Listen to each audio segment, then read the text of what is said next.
Gloat on, Toby Young. How are you feeling about this?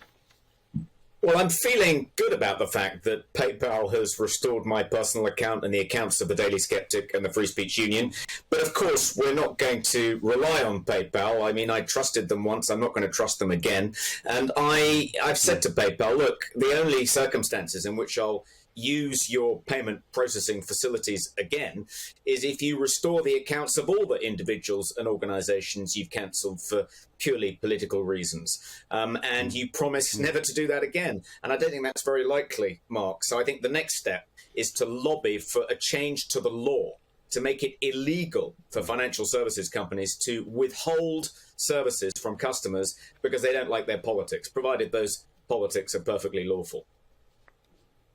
Well, especially if they're de facto monopolies, because you're big on free speech. This is actually beyond that, because it's not like The Guardian declining to publish your column or Simon & Schuster refusing to print your book. What we're talking about here is services that are essential basically to just operating a business in the modern world. If it's PayPal, it could be Visa and MasterCard. If it's Visa and MasterCard, it could easily be the electric company turning your lights out or the water board shutting you off. I mean, it's actually spreading way beyond just a free speech issue here.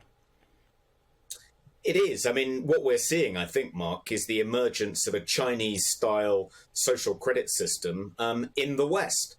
But instead of, the communist authorities enforcing conformity with ideological dogma, it's woke capitalist corporations.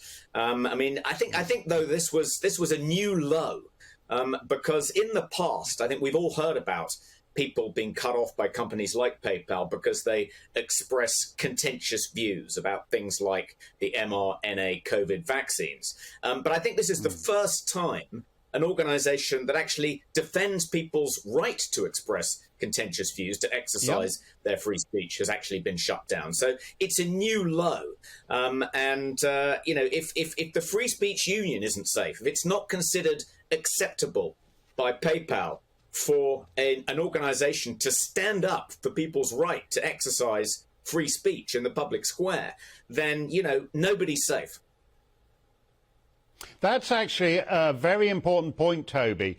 The Free Speech Union basically exists to defend people who've been cancelled, and you find them legal representation. And what these guys who already control almost everything are saying, no, you can't even have an organisation philosophically dedicated to the concept of free expression.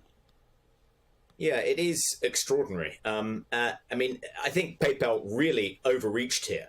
They can't have anticipated the huge public backlash that this totalitarian decision would have. And it wasn't just us, it was also us for them, as you said in your introduction. But there are plenty of organizations, individuals whose PayPal accounts have been closed and haven't reopened. So an example is a guy called Colin Wright, former colleague of mine on a magazine called Quillette. He's an outspoken, gender-critical person. He has a PhD in evolutionary biology, so he knows what he's talking about.